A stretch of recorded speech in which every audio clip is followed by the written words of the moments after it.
ન આવતા સગર્ભાને ખાનગી વાહનમાં લઈ જવાઈ। કુકરદા ગામની ડુકતા ફળિયાની સગર્ભાને પ્રસૂતાનો દુખાવો ઉપડતા ખાનગી જીપમાં સગર્ભાને નાખી 108ને બહાર રોડ પર દવાખાને લઈ જવા સોંપવામાં આવી હતી। આઝાદીના 75 વર્ષ વીતે ડુંગર વિસ્તારના કુકરદા ગામના પાકા રસ્તા ન બનતા ચૂંટણી પહેલા સમગ્ર આદિવાસી વિસ્તારમાં હવે રોષ ઉઠ્યો છે। સરકાર વિકાસ કરે છે તો પાકા રસ્તા કેમ બનાવતા નથી ના પ્રશ્નો ઉઠ્યા છે।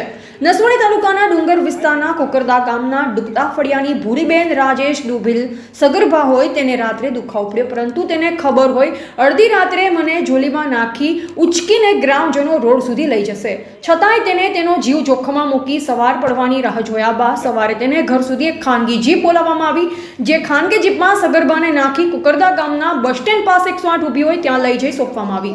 પ્રસૂતાને દુખાવો પડ્યો હોય તેને ડોક્ટર સાથે અન્ય સારવારની પણ જરૂર હોય, પરંતુ કહેવા કોને જાય। 4 કિલોમીટર ખાનગી જીપમાં કાચા રસ્તેથી 108 સુધી સગર્ભાને લઈ જવા ગ્રામજનો મજબૂર બન્યા હતા। 108 કુકરદા ગામના ડુકતા ફળિયા તેમજ અન્ય ફળિયામાં કાચા રસ્તા હોય આવતી નથી, જેને લઈ 12 માસ દુઃખ ભોગવતા ગ્રામજનોનો પ્રશ્ન હજુ હલ કરાયો નથી।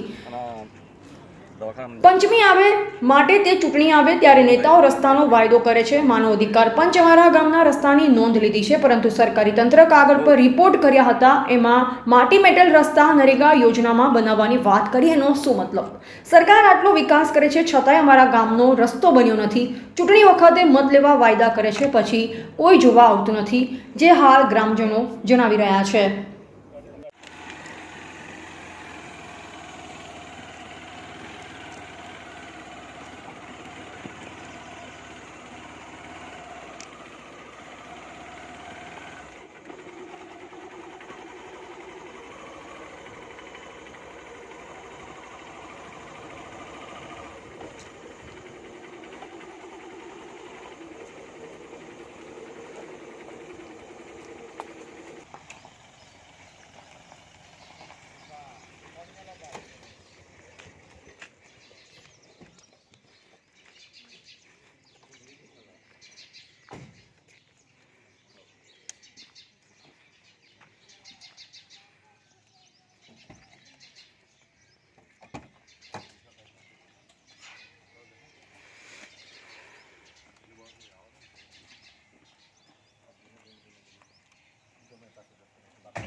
यहाँ पे